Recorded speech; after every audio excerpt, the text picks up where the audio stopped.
transformational with my life in every way. It was a great character. She chopped her own wood and flew around. It was everything I had waited for. And that pilot that Tom Selleck was doing with Stanley Tucci never got picked up, never saw the air, never got on television. So I believe in my faith that God has a plan, and that just continue to show up and don't give up before the miracle. And rejection is just something, my mother used to always say to me, I remember when I was 17 and I was 14, and I auditioned for Sound of Music and I didn't get it. And I was crying so badly. Mom pulled aside and she said, when God closes a door, he opens a window. You know what I mean? There's always something better. So that's what I've learned. Show up. 80% of success is just showing up and not giving up. Everybody knows Farrah Fawcett from Charlie's Angels. And Jay Bernstein was her manager. And I showed up at one of his seminars in a hot pink jumpsuit. I was 17. And he saw me in the audience and he pegged me and called me forth and said, I'm doing a 2020 special and I want you to be one of my new discoveries. But of course, they won't represent you unless you have a job. So it was kind of a nothing. But he said to me, though I wasn't on 2020 with him, it's like success is like a triangle, right? And at the bottom, at least with actors, you have all these actors at the bottom, at this very broad bottom, that want to be actors. But as they go up the incline, they start falling away. And sometimes it's okay that they fall away, whatever, but they fall away. And it's those who stay the longest, who can hang in there, that get to the top and eventually book something. So really, it's just about not giving up. In your answer, you mentioned your mother and her role. Right now, it seems like there's such a negative attitude towards motherhood on social media. And I worry about young women who are glued to their phones, seeing all this anti-motherhood messaging. What would you say to a young woman who wants motherhood to be part of her life, and how you would combat some of that messaging? Well, it was just a calling for me since I was young. I mean, I loved my baby dolls. I'm a very nurturing person. And I remember I was on Northern Exposure thinking, my biological clock is ticking, which is Marissa Tomei, for her great part. My biological clock is ticking. And I was like 34, when my pregnancy occurred, and I couldn't have been more joyous and more happy. But I ended up, her father wasn't around, and, just took another course. And so I ended up doing it myself. And, my daughter was the greatest joy in the world. I mean, just the greatest joy in the world. Loved every single minute of it. I'm one of those that loved being pregnant. I was throwing up out of the car and I'm like, this is great. I'm the same way. I mean, vomit's like coming back on me. I'm like, isn't this wonderful? Like, I would go into dinner. I'm like, hang on, I'm just going to go throw up in the parking lot. I'll be right with you. But I mean, it was just so wonderful.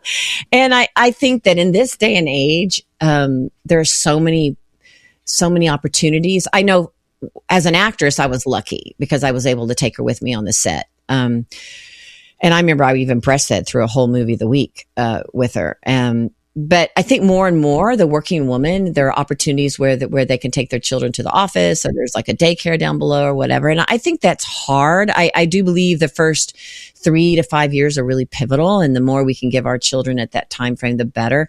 But it didn't mean I had to stop my work, at all. And, I don't think there has to be a choice. I just don't. In my personal life, you can do both. And especially if you have a partner, which I didn't. And there were some times that was really difficult for me. Like I was basically on the cusp of being hired to star in Chicago on Broadway.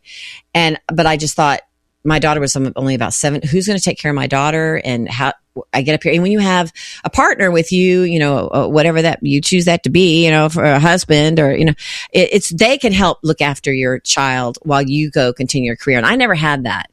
I never had anybody to help me, keep my career going as a single mom. And so that was a little tricky for me, but, I did keep my career going. I mean, I worked with Anthony Hopkins. I started in Friday Night Lights. I did 3 movies of the weeks. So I worked with Richard Gere. For sure. Yeah. And also you can't keep a creative person down, or someone that wants to work. And in this day and age, you can work from home with Zoom and this and that. And it's so helpful. I wrote 3 books. I mean, I launched a foundation. I just think that it can be done. It can be done. And why, and what a beautiful thing, motherhood. Motherhood's a beautiful, beautiful opportunity. Yes. And Janine, I want to end by asking you, I know you celebrated a birthday in December, so happy belated birthday. Oh, thank you very much. Is there anything you would go back now and tell 20-year-old Janine? Oh, gosh. You know, it's funny because Brooke Shields was the it girl at the time. She was, for those younger listeners, I mean, she was in Pretty Baby, and then she was, what was she in? She was in, I guess, Blue Lagoon, and she was all over Vogue. She was it. And of course, she was starring in these things when she was very, very young. So young. Yes. So young. And so when I had my 21st birthday, I had worked. I mean, I'd already been on a hit soap opera. I'd already been on a late night soap opera. I was working. Demi Moore and I were sisters, in General Hospital. Elizabeth Taylor had just walked in on and off, in General Hospital. But it's never enough, which I guess is kind of good. I think that's drive. You hit one pinnacle and you want another pinnacle and you want another pinnacle. But I remember at 21 thinking I was just a failure. It was just like, I haven't made it. I'm a failure. I'm just a failure. And I think I would go back and say to my younger self all the things I've learned later in life, which is, don't give up for the miracle. Keep showing up. Don't let anybody put out your flame, and that God has a plan. And as long as you show up for it and try to stay in tune with it, it will come to fruition. But also that I think the sense of higher purpose. I'm very diligent about why am I here on this earth, and what sort of impact does God want me to make? Just a higher calling. I think whenever there's such a dearth of religion these days, because, you can't have religion in schools. And I understand that, because I remember, when I was in third grade, we were praying in the classroom, and someone had to stand up and walk out. And I remember feeling I'm a very empathetic person. I felt very empathetic for that person. I was like, wow. But, maybe there's a way in schools to be able to still talk about religion, different religions, go to have a meditation time of 15 minutes in your religion. Why do we get rid of it totally? Because I think that when there's a focus, which is sort of lacking these days with social media and this sort of, this kind of environment where we're always being watched. It's sort of voyeuristic. It's sort of individualistic. It's egocentric. To keep the focus on a higher purpose. Why am I here on this planet? How am I supposed to serve others?